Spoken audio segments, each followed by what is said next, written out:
তিতুমির কলেজের শিক্ষার্থীদের অবস্থা আমি বুঝতে পারছি না। তারা কি চায় সেটাও আমি বুঝতে পারছি না।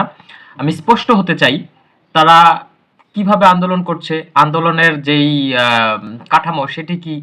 এছাড়াও তারা যে কর্মসূচিগুলো দিচ্ছে এগুলোই বা দেওয়ার পরে আবার তুলে নিচ্ছে কেন? যেমন আপনারা ধরেন যে তারা অনশন কর্মসূচি দিয়েছে।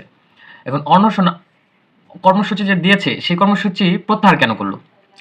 এবং পরবর্তীতে দেখা গেল যে তারা নাকি সবাই মিলে আত্মহত্যা করবে। আত্মহত্যা কেন করলো না?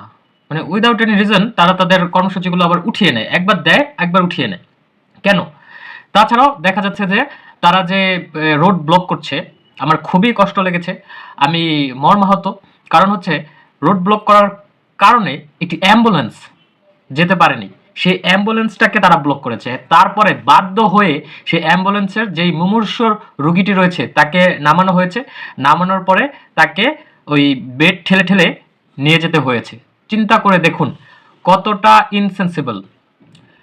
এরকম যদি একটা পরিস্থিতি হয় তাহলে দেশের মানুষ তাদের পাশে কিভাবে দাঁড়াবে? আমি এই প্রথম একটা আন্দোলন দেখছি যেই আন্দোলনে ঢাকা শহরের কোনো একটা মানুষ খুশি না, সবাই নেগেটিভ কথা বলছে এবং বিরোধিতা করছে। বাংলাদেশের কোনো মানুষ এই আন্দোলনকে সাপোর্ট করছে না, শুধুমাত্র সাপোর্ট করছে তিতুমির কলেজের স্টুডেন্টরা। এবং এটার ভোগান্তি কিন্তু প্রচুর। আপনারা চিন্তা করে দেখেন, উপদেষ্টা না করে দিয়েছে, তারপরে এখানে যে শিক্ষা সচিব যারা আছে তারা কিন্তু বলেছে যে এটা রিজন, কি রিজন যে বিশ্ববিদ্যালয় করা যাবে না সেগুলো তারা দেখিয়েছে, ব্যাখ্যা করেছে। পরবর্তীতে যেটা সবচেয়ে বেশি হাস্যকর লাগলো সেটি হচ্ছে তারা হুট করেই বলছে যে তাদের নাকি স্বতন্ত্র বিশ্ববিদ্যালয় হয়ে গিয়েছে, তাদের নাকি পারমিশন দিয়ে দিচ্ছে, এই জন্য তারা আবার আনন্দ মিছিল করছে, হাসতেছে, গান গাইতেছে, নাচতেছে, তাদের নাকি সবকিছু হয়ে গিয়েছে। এবং যারা অনশন করছিল তাদেরকে জুস খাইয়ে মানে অনশন ভঙ্গ করলো। এখন কোন দিক থেকে কে অ্যানাউন্সমেন্ট দিল, কে কিভাবে কি করলো কিছুই কিন্তু জানে না। পুরো বিশ্ব মানে পুরো বাংলাদেশের মানুষ কিছুই কিন্তু জানে না। তারা হুট করে একটা মানে নিজেদের প্রশংসায় গুজব নিজেরাই কিন্তু ছড়িয়ে নিজেরাই আনন্দ করছে। এই আন্দোলন থেমে গিয়েছে, আন্দোলন পুরো এই আপনার হচ্ছে স্থগিত হয়ে গেছে, আন্দোলন আন্দোলন আর হবে না, মানুষজন ঠিকঠাকভাবে চলাফেরা করতে পারবে, স্বাচ্ছন্দ্যে চলাফেরা করতে পারবে। আপনার আমি ড্যাম শিওর আবার 3 দিন 4 দিন ম্যাক্সিমাম 1 সপ্তাহ পর আবার আন্দোলন শুরু হবে।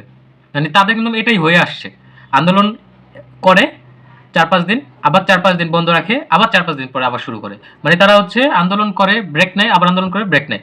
পড়াশোনাটা কখন করে চিন্তা করে দেখেন।